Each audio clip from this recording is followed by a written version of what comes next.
Hello बच्चों, my name is Pramod Kumar. Welcome to United Science classes.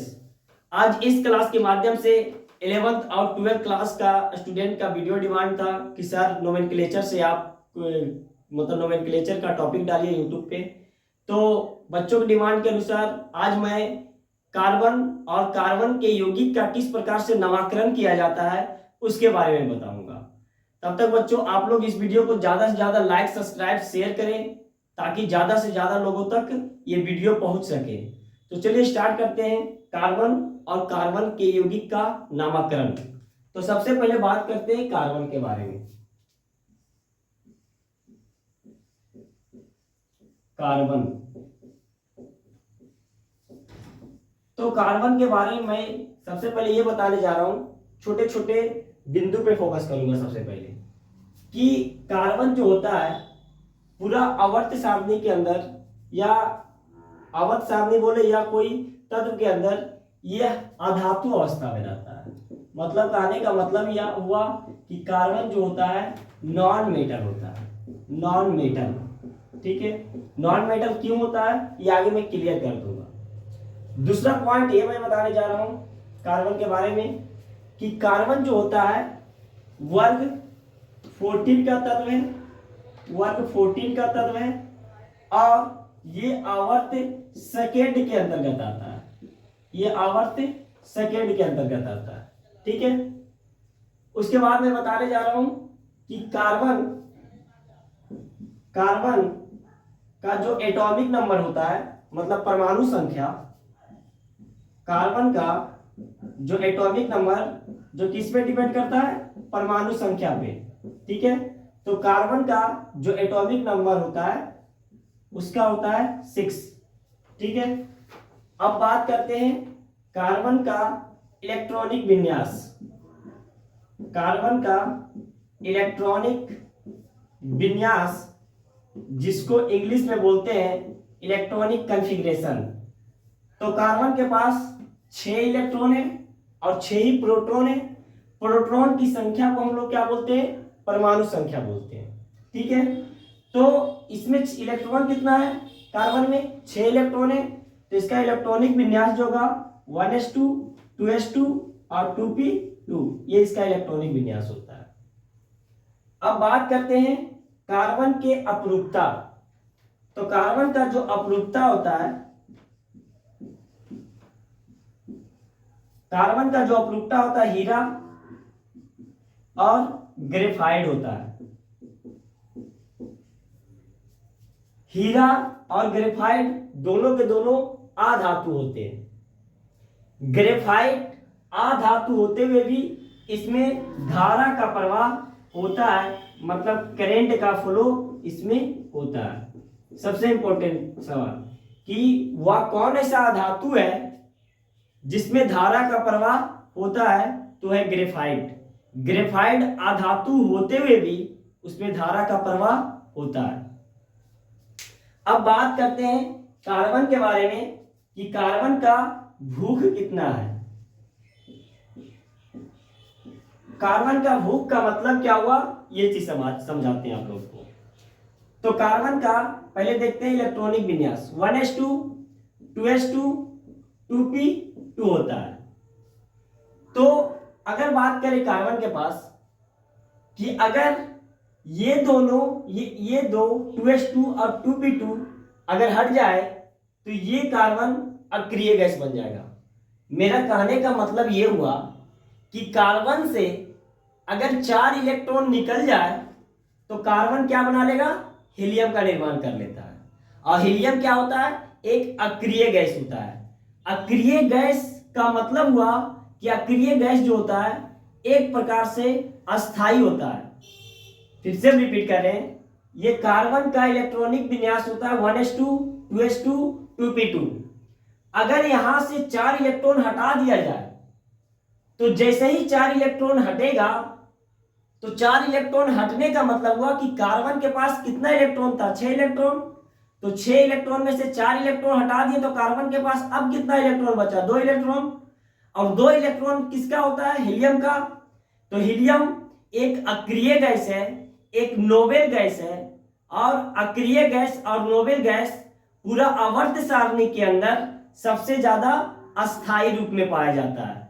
तो सबसे पहले कार्बन 4 इलेक्ट्रॉन को त्याग करके C4+ बना सकता है, और कार्बन के पास अगर 4 इलेक्ट्रॉन कहीं से आ गया तो 4 इलेक्ट्रॉन आ जाएगा, तो 6 और 4 कितना बन गया? 10। 10 जो होता है वो होता है नियोन के लिए, जिसमें इलेक्ट्रॉन की संख्या अगर 10 है तो वो जो परमाणु है वो परमाणु बन जाएगा नियोन, और नियोन एक अक्रिय गैस होता है, एक नोबेल गैस होता है, जो कि पूरा पीरियोडिक टेबल के अंदर, पूरा आवर्त सारणी के अंदर अस्थायी रूप में पाया जाता है। क्लियर है? तो ये इसका बिंदु है कार्बन के बारे में, आप इसको स्क्रीनशॉट ले लें। तो वही बात करते हैं कि कार्बन का जो हुक होता है वो 4 इलेक्ट्रॉन का होता है। 4 इलेक्ट्रॉन का मतलब हुआ कि कार्बन या तो 4 इलेक्ट्रॉन को त्याग सकता है, कार्बन या तो 4 इलेक्ट्रॉन को ग्रहण कर सकता है। अगर 4 इलेक्ट्रॉन को त्यागेगा कार्बन तो हीलियम बना देगा, और 4 इलेक्ट्रॉन को ग्रहण करेगा तो नियोन बना देगा। और हीलियम और नियोन एक प्रकार का अक्रिय गैस है। अक्रिय गैस मतलब नोबेल गैस, और नोबेल गैस जो होता है पूरा पीरियोडिक टेबल के अंदर अस्थायी होता है, अमीर होता है। सभी तत्व अमीर बनना चाहते हैं, मतलब अस्थायी रहना चाहते हैं, मतलब अक्रिय गैस बनना चाहते हैं। तो ये इसका पॉइंट है, इसको नोट कर लिए।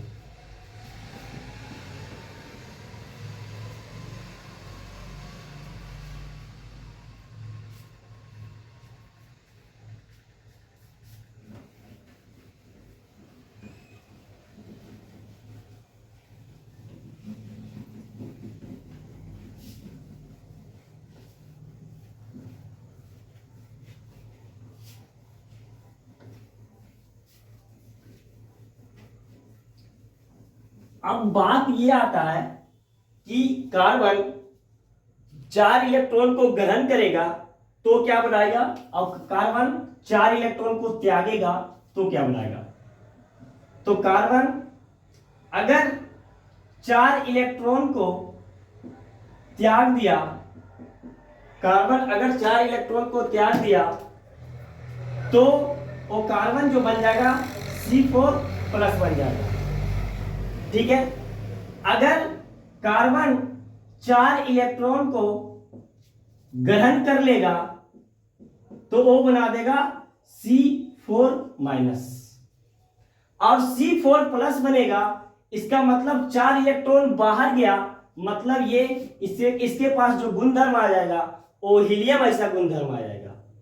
और 4 इलेक्ट्रॉन अगर ग्रहण करेगा तो इसके पास नियोन ऐसा गुणधर्म आ जाएगा, क्योंकि कार्बन का इलेक्ट्रॉनिक विन्यास होता है 1s2 2s2 2p2। ठीक है? तो यहां देखा जाए, क्योंकि जब हम लोग 10th क्लास में पढ़े थे तो अपने कक्षक को किस प्रकार से लिखा जाता था, 2 और 8 के रूप में। मतलब पहला में 2 इलेक्ट्रॉन और दूसरा में कितना इलेक्ट्रॉन होना चाहिए, दूसरा कक्षा में 8 इलेक्ट्रॉन होना चाहिए। यहां पे इलेक्ट्रॉन की संख्या कितना है, 2 और 2 कितना, 4, मतलब 4 इलेक्ट्रॉन की इसमें कमी है। यहां से देखते हैं, या तो P से देखते हैं, तो P में जो होता है H में अधिकतम इलेक्ट्रॉन 2 रहते हैं, P में अधिकतम इलेक्ट्रॉन 6 रहते हैं, D में अधिकतम इलेक्ट्रॉन 10 रहते हैं, और F में अधिकतम इलेक्ट्रॉन 14 रहते हैं।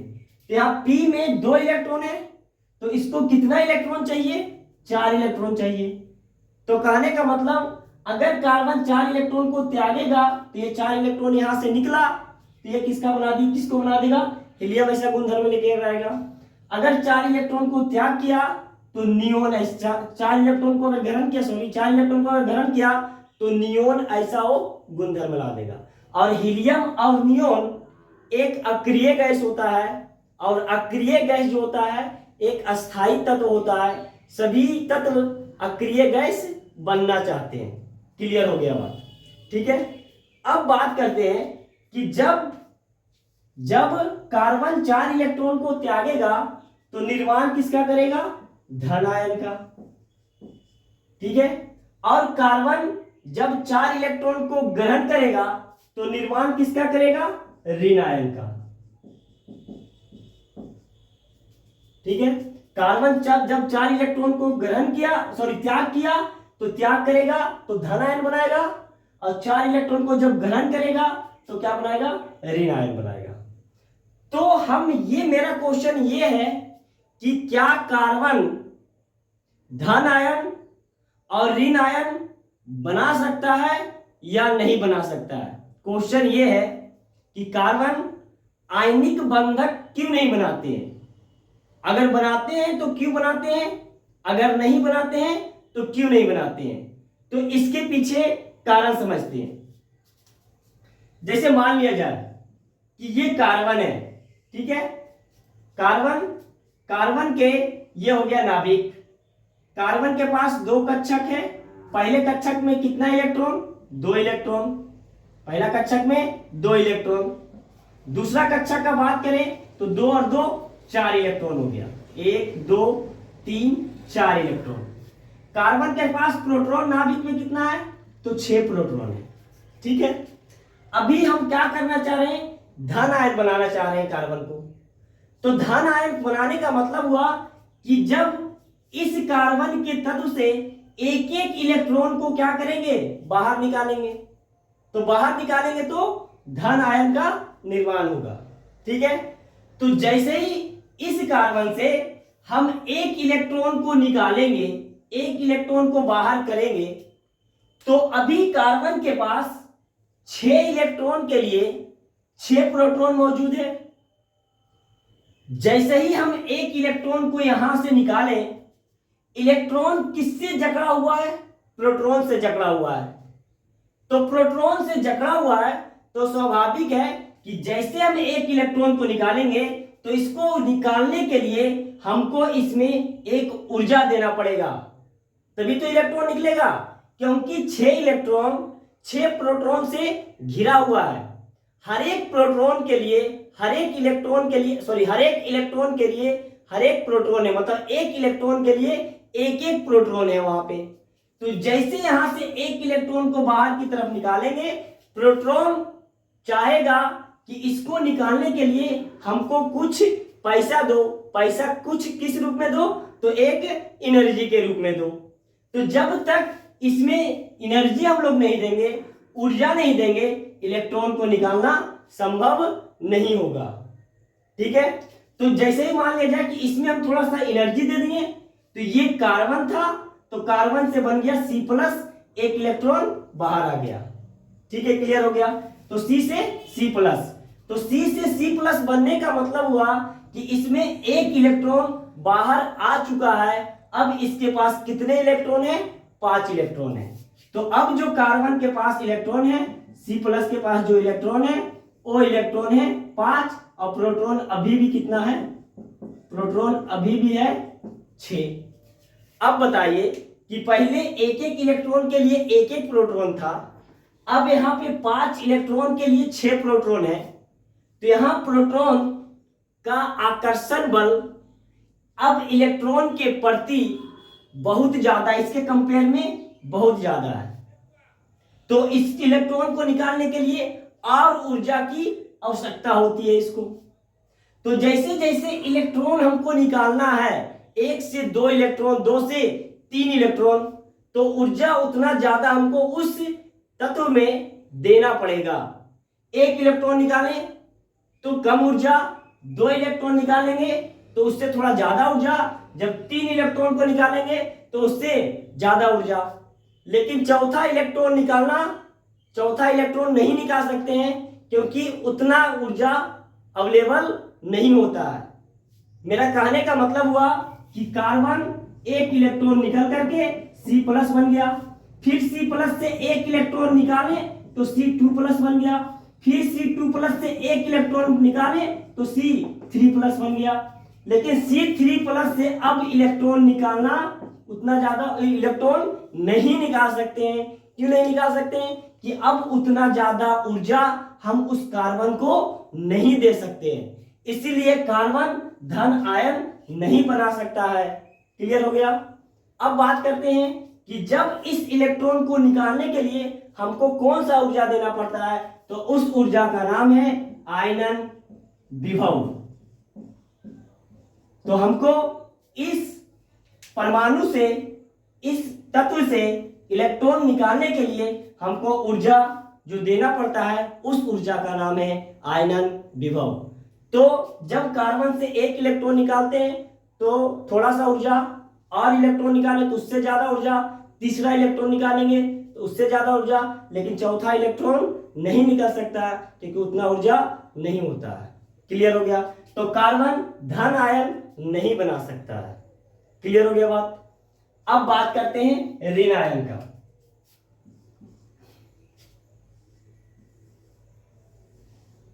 ये कार्बन है, कार्बन में 6 प्रोटॉन, 2 अंदर और 4 बाहर वाली कक्षा में। ठीक है, अब हमको बनाना है ऋण आयन। तो ऋण आयन बनाने के लिए इस तत्व में एक एक इलेक्ट्रॉन क्या करना पड़ेगा? देना पड़ेगा। तो एक एक इलेक्ट्रॉन देना पड़ेगा, तो समझिए, ध्यान से समझिए इसको।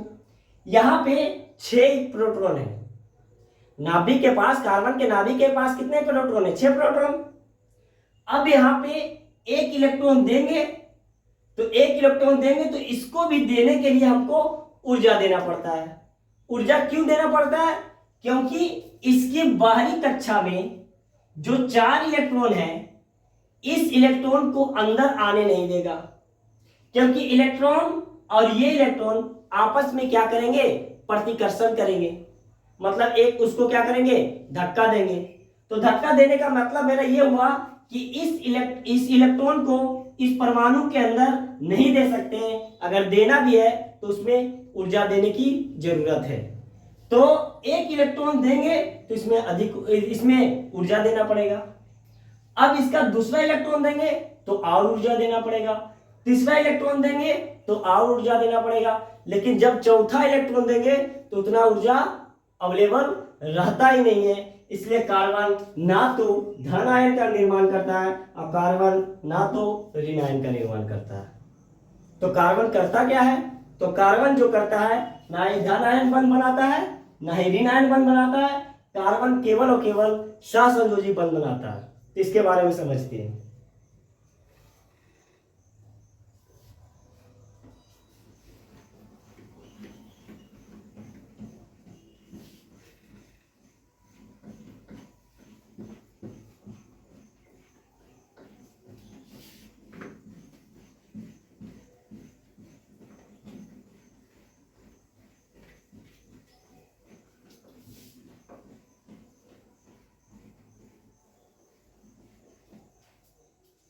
कार्बन केवल और केवल सहसंयोजी बंध बनाता है।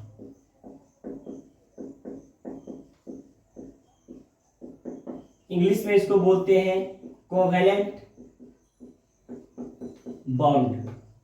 कार्बन ना तो धन आयन बनाया, कार्बन ना तो ऋण आयन बनाया, तो कार्बन बनाएगा क्या?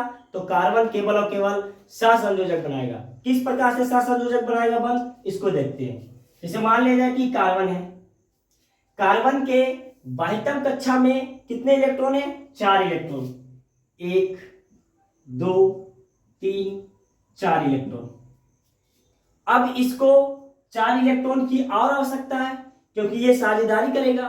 तो इसके पास 4 हाइड्रोजन यहाँ पे, एक हाइड्रोजन के पास 1 इलेक्ट्रॉन, दूसरा हाइड्रोजन के पास 1 इलेक्ट्रॉन, तीसरा हाइड्रोजन के पास 1 इलेक्ट्रॉन और चौथा हाइड्रोजन के पास 1 इलेक्ट्रॉन। अब ये दोनों इलेक्ट्रॉन साझेदारी करेंगे और साझेदारी करके एक बॉन्ड बनाएंगे। इस प्रकार से एक बॉन्ड की संरचना होगा। तो कार्बन ना तो धन आयन का बंध बनाता है, ना ही ऋण आयन बनाता है। तो कार्बन केवल और केवल क्या बनाता है? सहसंयोजक बंध बनाता है। ये क्लियर हो गया बात? अब बात करते हैं कार्बन के संकरण का।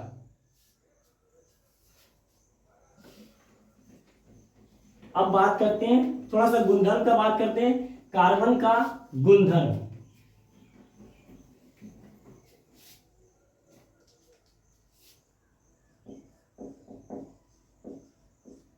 प्रॉपर्टीज।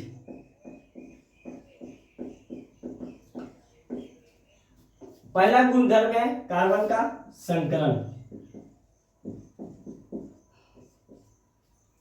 इसको इंग्लिश में बोलते हैं हाइब्रिडाइजेशन। तो हाइब्रिडाइजेशन में बताए थे कि अगर Z का वैल्यू 2 होगा तो होता है sp, और sp जो होता है उसका संरचना होता है रेखीय, या इंग्लिश में बोलते हैं इसको लीनियर। दूसरा Z का वैल्यू 3, तो ये होता है sp2, ये होता है त्रिकोणीय समतलीय, त्रिकोणीय समतलीय।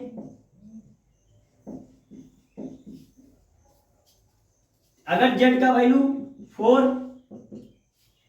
सॉरी Z का वैल्यू 3, तो ये sp2 त्रिकोणीय समतलीय, Z का वैल्यू 4 तो sp3 ये होता है चतुष्फलकीय।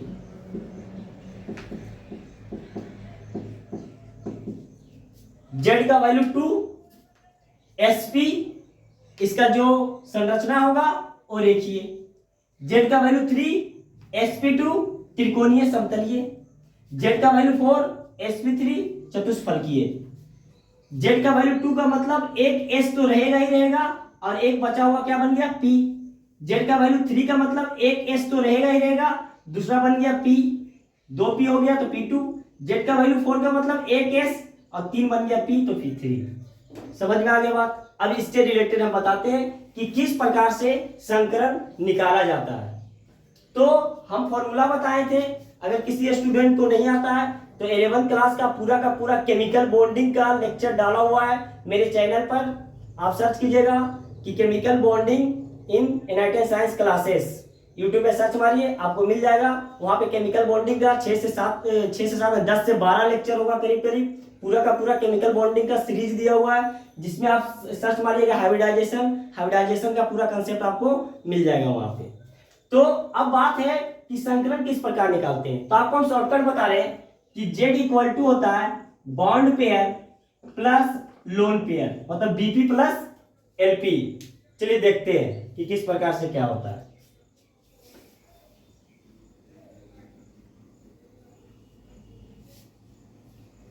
चाहे अगर हम संरचना से देखें तो Z इक्वल टू होता है एकल बंधक, या बोल सकते हैं हम लोग सिग्मा बॉन्ड, सिग्मा एकल बंधक हम लोग होता है क्या sigma bond plus lone pair, ये दोनों फॉर्मूला लगा सकते हैं। चलिए क्वेश्चन देखते हैं।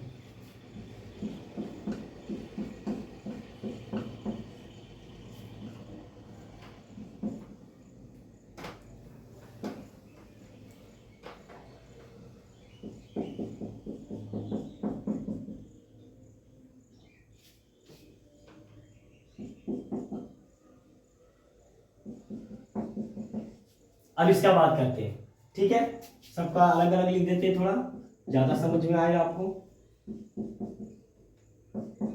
तो हमको निकालना है इसका संकरण, ये इसको फर्स्ट मान लीजिए, सेकेंड, थर्ड, फोर्थ, 5, 6 कार्बन 4 बंधक के साथ संयोजित बंध बनाया। तो कितने इलेक्ट्रॉन थे? 4 इलेक्ट्रॉन हाइड्रोजन का, एक इलेक्ट्रॉन, और 4 इलेक्ट्रॉन कार्बन का, तो 4 बंधक। कार्बन, ये भी याद रख लीजिएगा आप लोग कि कार्बन कुछ भी करेगा, कार्बन जब भी रहेगा तो 4 बंधक के साथ ही रहेगा। कुछ भी होगा, कार्बन मर जाएगा, कुछ भी होगा, कट जाएगा, लेकिन बनाना क्या है उसको? 4 बंधक ही बनाना है। तो कार्बन हरदम रहेगा 4 बंधक के साथ रहेगा। तो यहां गिनती करते हैं, कार्बन 1 2 3 4, सही है। कार्बन देखते हैं 3 बंधक और 1 4 बंधक, कार्बन देखते हैं 3 बंधक और 1 4 बंधक, इस कार्बन को देखते हैं 2 3 और 1 4, इस कार्बन को देखते हैं 1 2 3 और 1 4, कार्बन 1 2 3 और 1 4। अब निकालते हैं सबका संकरण। तो सबसे पहले हम लोग निकालते हैं पहला तत्व का Z1, मतलब पहला कार्बन का निकालते हैं संकरण। तो Z इक्वल टू हम लोग क्या बताए थे? एकल बंधक। तो इसमें एकल बंधक देखिए 1 2 3 4, 4 एकल बंधक हो गया। लोन पेयर एक भी नहीं है, तो 4, Z का वैल्यू 4, तो इसका संकरण क्या हो गया? sp3। इसके बीच में कोण पूछेगा, तो कोण होता है 109 डिग्री 28 मिनट। अगर इसका पूछेगा संरचना क्या है, तो इसका संरचना होता है चतुष्फलकीय। sp3 अगर होगा तो चतुष्फलकीय। अब बात करते हैं दूसरा कार्बन का। तो दूसरा कार्बन का बात करते हैं, तो Z इक्वल टू क्या होता है? एकल बंधक plus lone pair. Lone pair तो किसी भी नहीं है, सब में एकल बंधक हम लोग देख लेते हैं। तो इसमें एकल बंधक का मतलब सिग्मा बॉन्ड, तो यहाँ पे सिग्मा बॉन्ड एक और यहाँ पे सिग्मा बॉन्ड एक, बाकी एक, इसमें एक सिग्मा है और 2 पाई है, तो एक सिग्मा यहाँ पे और एक सिग्मा यहाँ पे। तो इस कार्बन का जो हो गया जेड का वैल्यू 2 और जेड का वैल्यू 2, तो sp का मतलब हो गया 180 डिग्री। 180 डिग्री का मतलब बन गया क्या, ये रेखीय। क्लियर हो गया। इसी तरीके से तीसरा कार्बन को देख लें, तो तीसरा कार्बन को देखते हैं, तो इसमें एक सिग्मा और इसमें एक सिग्मा। याद रखिएगा कि अगर एकल बंधक होगा तो एक सिग्मा, अगर द्विबंधक होगा तो एक सिग्मा एक पाई, अगर त्रिबंधक होगा तो एक सिग्मा और 2 पाई होता है। तो हमको केवल और केवल सिग्मा को काउंट करना है। तो इसमें एक सिग्मा और इसमें एक सिग्मा, टोटल कितना हो गया 2। लोन पेयर तो है नहीं किसी में, तो 2 मतलब क्या sp मतलब 180 डिग्री मतलब रेखीय। इसी तरीके से चौथा का बात करते हैं, तो चौथा का बात करते हैं, तो एक सिग्मा इसमें, एक सिग्मा इसमें और एक सिग्मा इसमें, तो जेड का वैल्यू 3, तो 3 तो sp2 हो गया। तो इसका डिग्री का बात करते हैं तो 120 डिग्री होता है, और इसका बात करते हैं तो त्रिकोणीय समतलीय होता है, त्रिकोणीय समतलीय। इसी तरीके से बात करते हैं Z5 का बात कर लेते हैं, तो Z5 देखते हैं, तो इसमें एक सिग्मा, इसमें एक सिग्मा और इसमें एक सिग्मा, टोटल सिग्मा कितना 3, तो जेड का वैल्यू 3, जेड का वैल्यू 3 जैसे ही हो गया तो sp2 और sp2 होगा तो 120 डिग्री और त्रिकोणीय समतलीय। इसी तरीके से छठा कार्बन को देखते हैं, तो 1 2 3 4 मतलब क्या हो गया sp3, और sp3 जैसे ही होता है क्या बन जाता है चतुष्फलकीय। तो इस प्रकार से हम लोग संकरण निकालते हैं।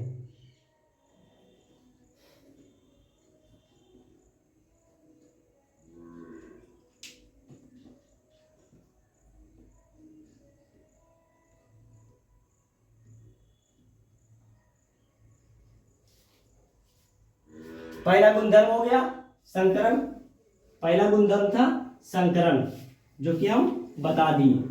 दूसरा गुणधर्म है सहसंयोजक बंध। तो कार्बन जब भी सहसंयोजक बंध बनाएगा तो कार्बन 4 सहसंयोजक बंध बनाता है। दूसरा प्रॉपर्टी है, दूसरा गुणधर्म है सहसंयोजक बंध। तो कार्बन जो बंध बनाता है वो 4 बंध बनाता है, क्योंकि कार्बन के बाह्यतम कक्षा में 4 इलेक्ट्रॉन, और कार्बन कभी नहीं चाहता कि हम धन आयन बनाएं, कार्बन कभी नहीं चाहता है कि ऋण आयन बनाएं। तो कार्बन क्या चाहता है, साझा करने के लिए, कार्बन के इलेक्ट्रॉन चाहता है साझा करने के लिए, और एक एक इलेक्ट्रॉन साझा करता है तो टोटल कितना बंध बनाता है 4 बंध का निर्माण कर लेता है। ठीक है, अब बात करते हैं सहसंयोजक बंध के बाद बात करते हैं हम लोग कि आखिरकार ऐसा तीसरा गुणधर्म में आखिरकार ऐसा क्या है कार्बन में कि कार्बन जो है बहुत सारे तत्वों के साथ मिलकर के लाखों करोड़ों की संख्या में यौगिक का निर्माण करता है। हम फिर से रिपीट कर रहे हैं, 12th क्लास के स्टूडेंट इस क्लास को, इस लेक्चर को जरूर अटेंड करें। कम से कम 4 नंबर या 3 नंबर ये चैप्टर से आने वाला है, मिनिमम 3 और मैक्सिमम 4 या 5 नंबर का स्कोर ये दे करके जाएगा। तो हम ये बोलना चाह रहे हैं कि कार्बन में ऐसा क्या चीज है, क्या खूबी है कि कार्बन जो है अधिक से अधिक लाखों से लाखों, करोड़ों से करोड़ों की संख्या में यौगिक का निर्माण करता है। तो पहला चीज है कार्बन के पास 4 बंधक बनाने का कैपेसिटी है। 4 बंधक बनाने का मतलब हुआ कि कार्बन 4 बंधक का मतलब वो अलग अलग के साथ भी 4 बंधक बना सकता है। दूसरा चीज है कि कार्बन एक श्रृंखला के रूप में भी रहता है। श्रृंखला का मतलब हुआ ब्रांचेज, मतलब ब्रांचेज का मतलब हुआ कि कार्बन इस रूप में भी पाया जाता है, जिससे इसका अलग अलग बहुत सारा नाम हो जाता है। ठीक है, दूसरा चीज है जैसे मान ले जाए कि कार्बन में से, जैसे मीथेन, कार्बन का जो यौगिक है, जैसे मान ले जाए मीथेन CH4, तो इसमें से अगर एक हाइड्रोजन को हटा दे, CH4 में से अगर एक हाइड्रोजन को हटा करके अगर कोई दूसरा तत्व लगा देंगे तो तत्व अलग हो जाता है। जैसे अभी CH4 को हम क्या जानते हैं CH4 को? मीथेन के नाम से जानते हैं। अगर CH4 इस प्रकार से रहता है, हाइड्रोजन हाइड्रोजन हाइड्रोजन हाइड्रोजन, अगर यहां से हाइड्रोजन को हटा दिया जाए और इसके जगह पर हम कोई एक दूसरा यौगिक लेकर के आए और वहां पे रख दिए OH, तो इस कार्बन और कार्बन यौगिक का नाम में बहुत ज्यादा चेंज हो जाएगा। अब इसका नाम मीथेन ना रह करके इसका नाम जो होगा वो होगा मिथाइल अल्कोहल। आप इसी से अंदाजा लगा सकते हैं कि अगर एक हाइड्रोजन को हटा करके OH लगा दिए तो बन गया तुम्हारा मिथाइल अल्कोहल, जो कि मिथाइल अल्कोहल को लेने से आदमी क्या होता है? सदा के लिए सो जाता है। ठीक है। दूसरा चीज, अगर इस एक हाइड्रोजन को यहां से निकाल करके अगर हम यहां पे C2H5 लगा देते हैं, सॉरी C2H5 बोल रहे हैं, यहां पे हम लोग जैसे मान लिया जाए कि C2H6 एक यौगिक है। ठीक है, C2H6 एक यौगिक है जिसका नाम है इथेन। ठीक है, यहां से एक हाइड्रोजन को हटा दिए, बाहर कर दिए, तो इसमें अब हाइड्रोजन कितना है? C2H5। अब यहां से एक हाइड्रोजन को हटा करके यहां पे अल्कोहल लगा देते हैं, तो C2H5OH। तो देखिए, सोचिए कि कार्बन के एक हाइड्रोजन को हटाने से अगर कोई दूसरा क्रियात्मक समूह को हम लगा रहे हैं तो उसका नाम अलग अलग हो जाता है और उसका कार्य भी, उसका गुण भी अलग अलग हो जाता है। जैसे इथेन में से एक हाइड्रोजन को हटा दिए और अल्कोहल लगा दिए, तो इसको आदमी पी करके क्या होता है? इथाइल अल्कोहल पीने से आदमी का दिमाग क्या होता है? घूमने लगता है, मतलब बन जाता है ये दारू। और ये मीथेन में से एक हाइड्रोजन को हटा करके अल्कोहल लगा देते हैं, इसको पीने से आदमी क्या होता है? सदा के लिए क्या होता है? सो जाता है। तो ये बन जाता है जहर और ये बन जाता है शराब। इसी तरीके से अगर मीथेन में से एक हाइड्रोजन को हटा दिए, सपोज कीजिए, अलग अलग यौगिक का बता रहे हैं कि किस प्रकार से ये अलग अलग यौगिक का निर्माण करता है। जैसे सपोज कीजिए कि ये CH4 है। ठीक है, ये CH4 में से एक हाइड्रोजन को हम हटा दिए। अब इस हाइड्रोजन को हटा करके हम कुछ एल्डिहाइड लगा दिए। ठीक है, तो ये एक हाइड्रोजन हट गया CH3, यहां पे हम लगा दिए एक एल्डिहाइड, तो ये था मीथेन, और इसको हटाने से ये बन गया इथानल बन गया। समझ में आया बात? तो हाइड्रोजन को, कार्बन के यौगिक में को हम करोड़ों और लाखों की संख्या बना सकते हैं। इसीलिए बना सकते हैं, सबसे पहला चीज कि कार्बन 4 सहसंयोजक बंध के साथ रहता है।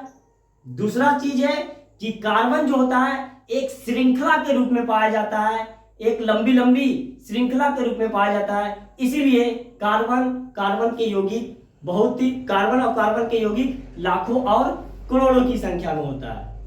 इसीलिए तो इसको ऑर्गेनिक केमिस्ट्री जो दिया गया है, केवल और केवल कार्बन से रिलेटेड टर्म ही, चाहे चैप्टर ही हमको पढ़ना है।